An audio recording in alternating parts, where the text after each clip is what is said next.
اللہ کے احکام آ کے رکتے ہیں۔ اللہ کوئی حکم نازل کرتا ہے تو پہلے وہ سدرۃ المنتہا پہ رکتا ہے، پھر وہاں سے زمین پہ نازل ہوتا ہے، اور زمین سے جو اللہ کے بندوں کے اعمال جاتے ہیں وہ وہیں پہ جا کے ٹھہر جاتے ہیں سدرۃ المنتہا پہ، اور پھر وہاں سے اوپر جاتے ہیں۔ آپ نے اس کو دیکھا، اور وہ درخت ایسا ہے، اس کے پتے اتنے بڑے ہیں کہ ایسا لگتا ہے کہ ہاتھی کے کان ہیں، اور اس کے پھل ایسے ہیں ایسا لگتا ہے کہ یہ مٹکے ہیں۔ اللہ کے پیغمبر صلی اللہ علیہ وسلم ان کو دیکھ رہے ہیں۔ پھر ایک مقام وہ آیا جہاں آپ کو حضرت سیدنا جبرائیل نے چھوڑ دیا اور فرمایا کہ اب میں آپ کو آپ کے ساتھ نہیں جا سکتا۔ اللہ کے پیغمبر صلی اللہ علیہ وسلم وہاں دیکھ رہے ہیں، نہ کوئی آدم ہے نہ آدم ذات، کیسے آگے بڑھیں؟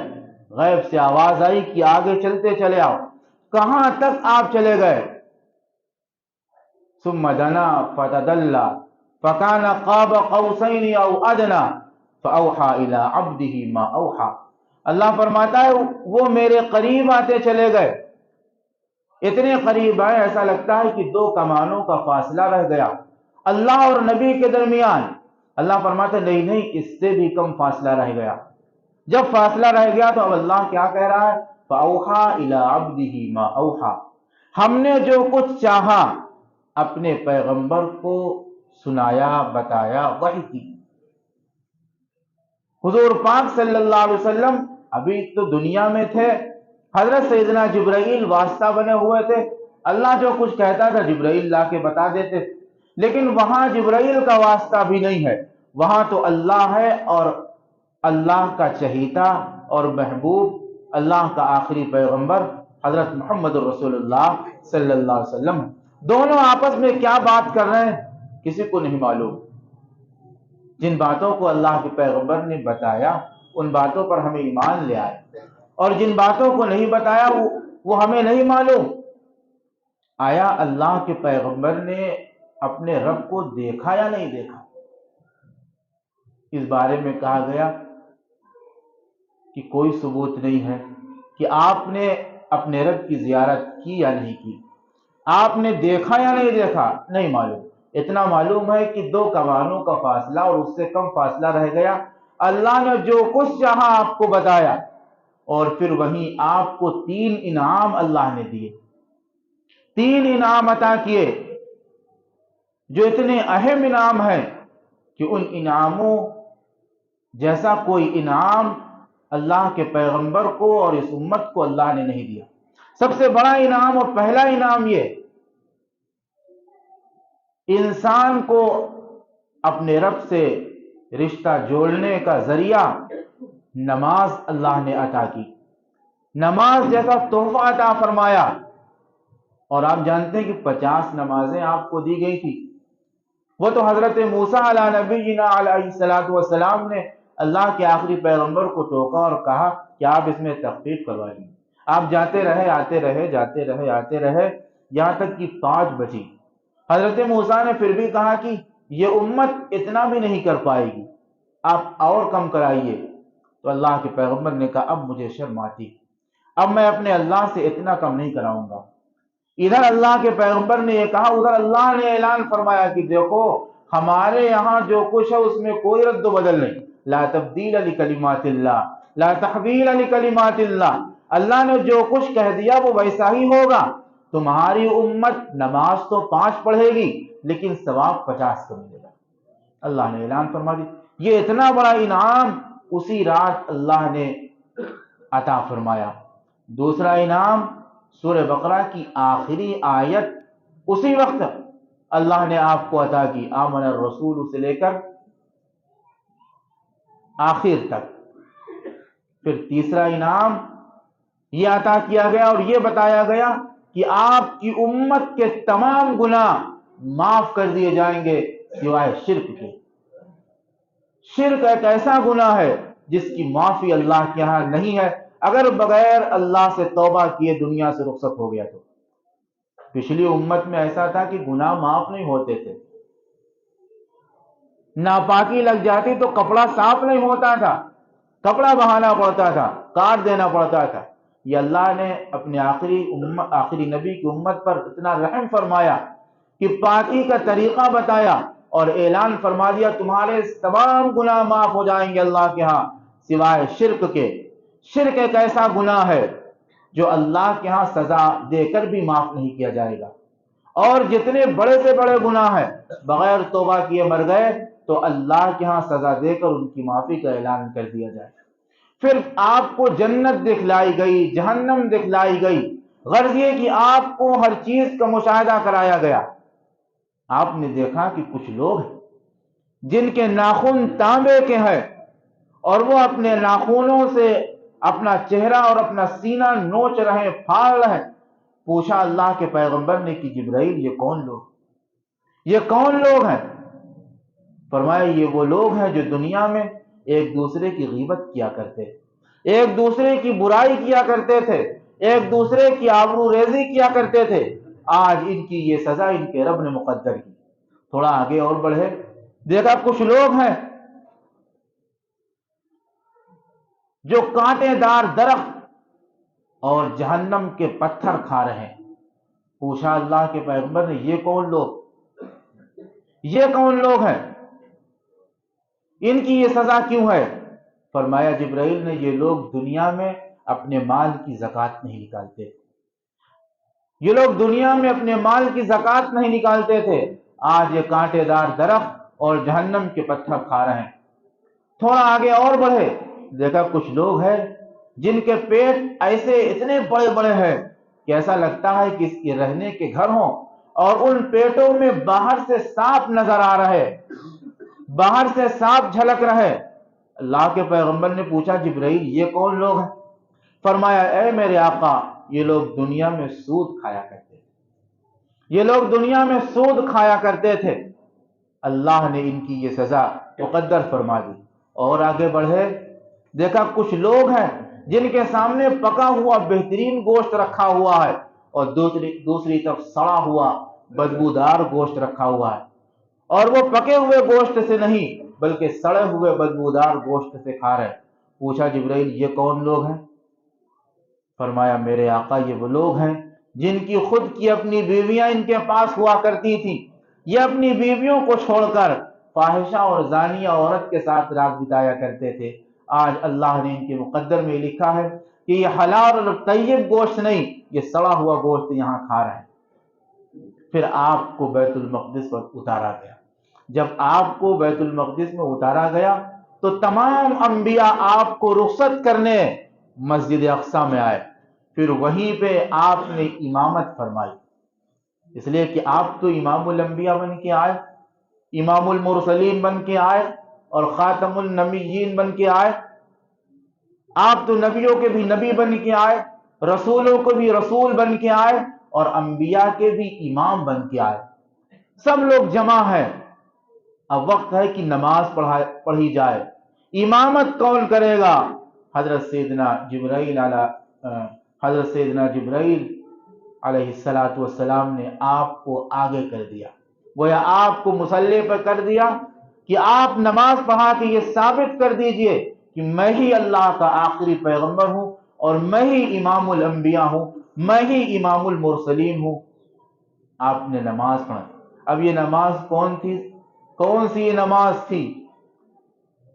مفسرین نے فرمایا کہ یہ نماز فجر کی نماز تھی، غالباً یہ نماز فجر کی نماز تھی جس کی امامت آپ نے فرمائی اور آپ کے مقتدی تمام انبیاء بنے۔ میں نے جو آیت پڑھی اس کا ترجمہ سن لیجئے۔ اللہ تعالیٰ فرماتا سبحان الذی اسری بعبدہ لیلا من المسجد الحرام الی المسجد الاقصی، کہ پاک ہے وہ ذات جو اپنے بندے کو راتوں رات مسجد الحرام سے مسجد الاقصی تک لے گئی۔ کیوں لے گئی؟ اللہ فرماتا ہے لنریہ من آیاتنا، تاکہ ہم اپنی نشانیاں دکھا دے۔ اس لیے کہ بیت المقدس کے ارد گرد فلسطین کے پورے علاقے میں انبیاء کی قبریں ہیں، وہاں انبیاء مدفون ہیں اور وہ برکت والا علاقہ ہے، وہاں ہر چیز کی پیداوار ہے۔ اللہ فرماتا ہے یہ میری نشانی ہے، میں نے چاہا کہ میں اپنی نشانیاں تمہیں دکھا دوں، اس لیے میں نے مسجد الحرام سے تمہیں اٹھایا اور مسجد الاقصی میں تمہیں روکا تاکہ اپنی نشانیوں کا مشاہدہ تمہیں کرا دوں۔ انہ هو السمیع العلیم، اللہ سب کچھ دیکھتا ہے اور جانتا ہے۔ اللہ رب العزت والجلال ہم سب کو سمجھنے کی توفیق عطا فرمائے اور عمل کرنے کی توفیق عطا فرمائے، اور اس معراج کی سچائی ہمارے دل میں بیٹھ جائے۔ ہم میں سے ایسے ہیں جو یہ سمجھتے ہیں کہ آپ کو معراج جسمانی نہیں ہوئی بلکہ آپ خواب میں گئے، ایسا نہیں ہے، بلکہ آپ اپنے جسم مبارک کے ساتھ گئے، اور آپ کے علاقے کا جو قافلہ شام سے واپس ہو رہا تھا آپ نے ان سے ملاقات بھی کی۔ آپ اپنے جسم کے ساتھ گئے اور رات کے چند حصے میں آپ نے سب کچھ کیا۔ روایت کرنے والے تو یہاں تک بتاتے ہیں کہ آپ لوٹ کے آئے تو آپ کا بستر بھی گرم تھا اور آپ کے دروازے کی کنڈی بھی ہل رہی تھی، وہ سیکنڈوں میں یہ سارے کام ہو گئے۔ کیوں؟ اللہ کے لیے یہ سب کرنا کوئی مشکل بات نہیں ہے۔ وہ تو یہ اعلان کرتا ہے انما اراد اللہ ان یقول له کن فیکون، جب وہ چاہتا ہے کسی چیز کے کرنے کا تو وہ کہتا ہے کہ ہو جا، وہ چیز ہو جایا کرتی۔ اللہ کے لیے کیا مشکل ہے؟ اس نے رات کے ایک حصے میں اللہ کے پیغمبر کو پورے آسمانوں کی سیر کرا کر، وہاں کے عجائبات دکھا کر، جنت اور جہنم کا مشاہدہ کرا کر اسی مکے میں واپس کر دیا، اور مکے والوں نے بھی آپ کو تکذیب بھی کی، آپ کو جھٹلایا بھی، لیکن جو چیز سچی ہے اس چیز کو کبھی کوئی جھٹلا نہیں سکتا۔ اللہ رب العزت والجلال ہم سب کو سمجھنے کی توفیق عطا فرمائے۔ وآخر دعوانا